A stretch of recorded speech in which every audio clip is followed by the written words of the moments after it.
कैसे हो तो स्वागत है आपका जे एडवांस एमआईटी सीरीज की अगली वीडियो में। इस वीडियो के अंदर हम जे एडवांस 2020 का एक बेहतरीन सवाल करने वाले हैं। बेसिकली इस सवाल में जिसने इसका डायग्राम विजुअलाइज कर लिया और थोड़ी सी लैंग्वेज क्रैक कर ली, उसके लिए क्वेश्चन कुछ भी नहीं है। पहले मैं आपको क्वेश्चन दिखाता हूं, फिर इसके सॉल्यूशन में बात करते हैं। ये आपके सामने क्वेश्चन एक बार से देखो।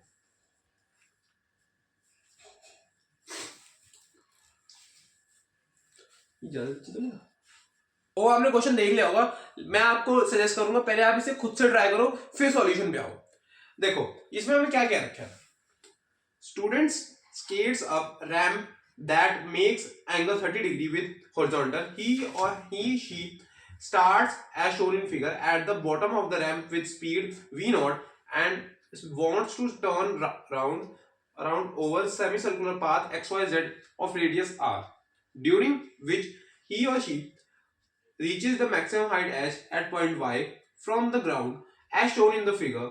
Assume that energy loss is negligible and force required for his turn at the highest point is provided by his or her weight only. Okay. Then G is acceleration due to gravity. ये हमें चार option है, ये हमारा multi correct question है। पहले मैं diagram बनाता हूँ, फिर इसके आंसर में बात करते हैं। ठीक है, फटाफट मैं इसका डायग्राम बना देता हूँ।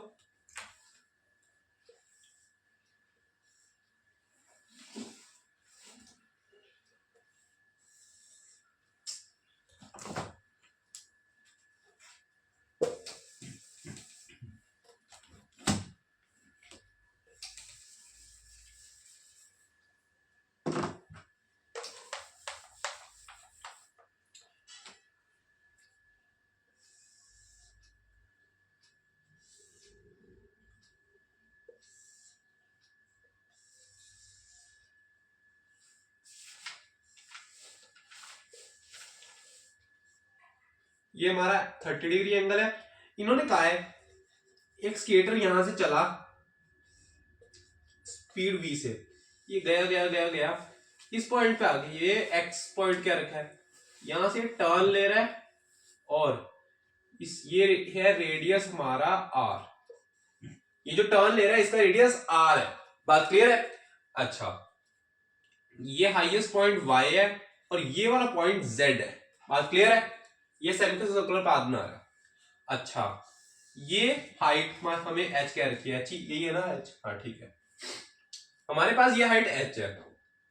बेसिकली ये भी h नहीं है, क्योंकि अगर मैं एग्जैक्टली क्वेश्चन की तरफ बात करूं, वैसे इन्होंने हाईएस्ट पॉइंट क्या रखा है फिर भी, लेकिन मैं इसे हाईएस्ट पॉइंट कह देता हूं, यहीं पे बना देता हूं। ये मैंने कहा ना, इस क्वेश्चन में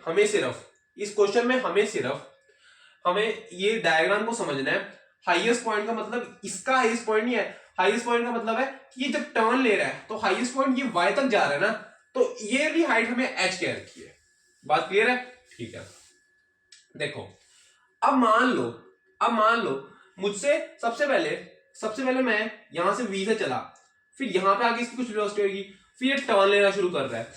देखो मुझे सबसे पहले एक इक्वेशन इन्होंने क्या रखी है, v not square minus 2gh minus half 2g, ऐसी कोई इक्वेशन हमें बनानी है।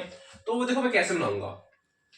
हमें देखो जब मल्टी करेक्ट क्वेश्चन होते हैं तो हमें ऑप्शन से देखना पड़ता है कि हमें क्या क्या पूछा है, फिर उस हिसाब से हमें चीजें सोचनी पड़ती है। अब जैसे कि मुझे ऐसी इक्वेशन बनानी है तो कहीं ना कहीं मेरे दिमाग में दो चीजें आएंगी, या तो मैं वर्क एनर्जी थ्योरम लगाऊं या फिर मैं एनर्जी को कंजर्व करूं। तो देखते हैं क्या हो सकता है। सबसे पहले तो हम क्या करेंगे, मैं क्या करूंगा, देखो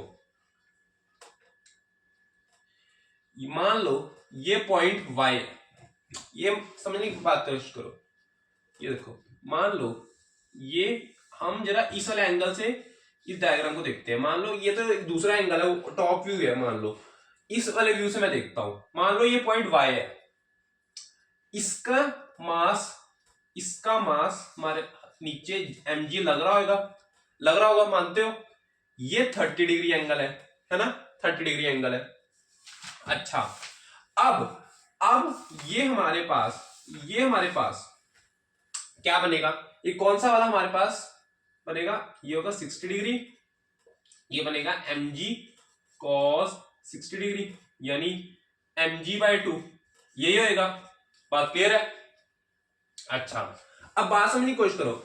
इस तरफ हमारे पास ये वाला कंपोनेंट आ रहा है mg/2, ये वाला कंपोनेंट, यानी कि हमारे पास mg/2, सिर्फ हमें क्वेश्चन में भी ये बात कह रखी है, सिर्फ इसका वेट ही है जो इसकी सेंट्रीपेटल फोर्स में कंट्रीब्यूट कर रहा है। तो यानी कि मैं कह सकता हूं mg/2 इक्वल टू mv²/r। क्या ये मैं कह सकता हूं? बिल्कुल कह सकता हूं।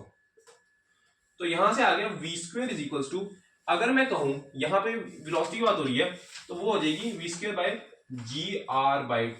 v² मैं अभी अगर रूट लगाना पड़ा तो मैं लगा दूंगा, अभी जरूरत नहीं है। ठीक है, मुझे ये चीज यहां पे एक इक्वेशन मिल गई। ठीक है, अब एक काम करते हैं, फटाफट इस वाले डायग्राम में हम लगाते हैं वर्कमेजी थ्योरम। देखो ये आ जाएगा -mgh और ये आ जाएगा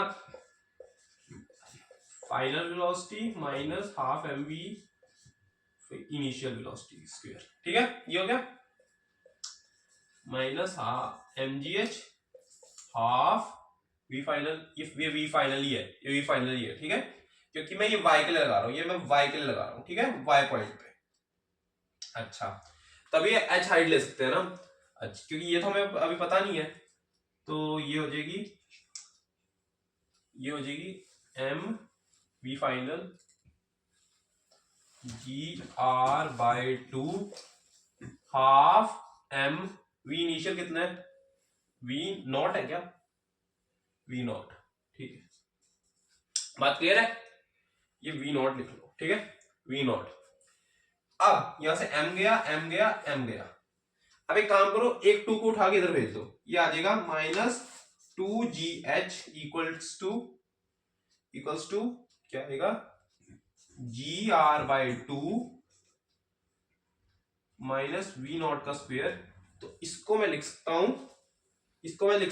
v0 को इधर भेजो, v0 स्क्वायर को, v0 square minus 2gh equals gr/2।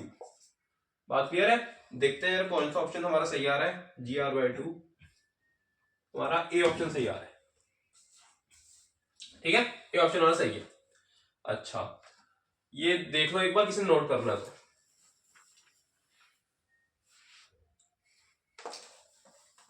अब हमें कह रखा है, अब ये थोड़ा कैलकुलेशन वाला नहीं है, थोड़ा समझने वाली चीज है।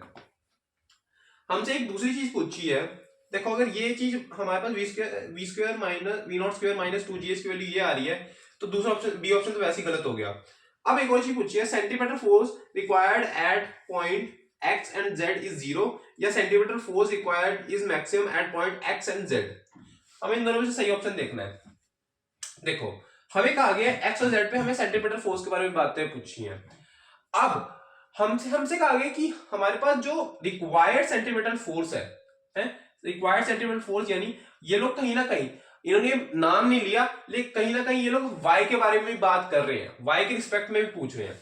ये कह रहे हैं देखो सेंटीमीटर फोर्स जो x और z पे लगेगी कहीं ना कहीं वो मैक्सिमम होगी।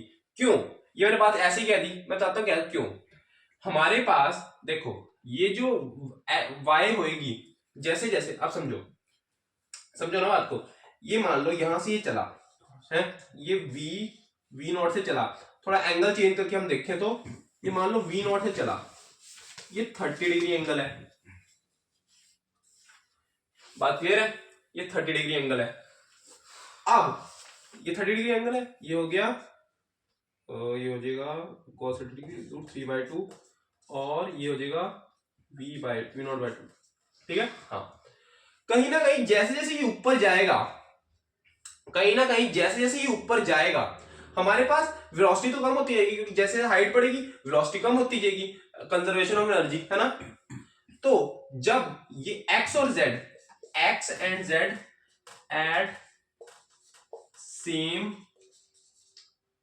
पोटेंशियल एनर्जी, इन दोनों के पास सेम पोटेंशियल एनर्जी होगी, ये सेम पॉइंट्स है हमारे पास दो अलग अलग जगह लेकिन सेम हाइट पे लगभग, है ना। तो इन दोनों पे हम कह सकते हैं कि हमारी वेलोसिटी सेम होगी। मैं मानता हूं डायरेक्शन चेंज होगी, एक बार इस साइड होगी एक बार इस साइड होगी, ये मैं मानता हूं बात, लेकिन हमें इस बारे में बात ही नहीं करी। हमसे कहा गया है कि हमें क्या बताना है, हमें बतानी है सेंट्रीपेटल फोर्स, वो हमारी वेलोसिटी से आ जाएगी। इसका मतलब एक्स और जेड पे मैक्सिमम होगी और वाई पे उससे कम होगी, वाई पे थोड़ी उससे कम होगी।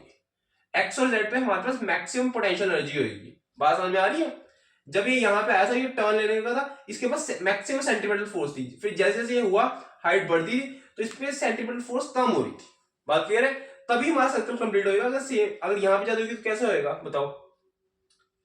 ठीक है, तो हमारा कौन सा ऑप्शन सही है? ये हमारा डी ऑप्शन सही है। बात क्लियर है?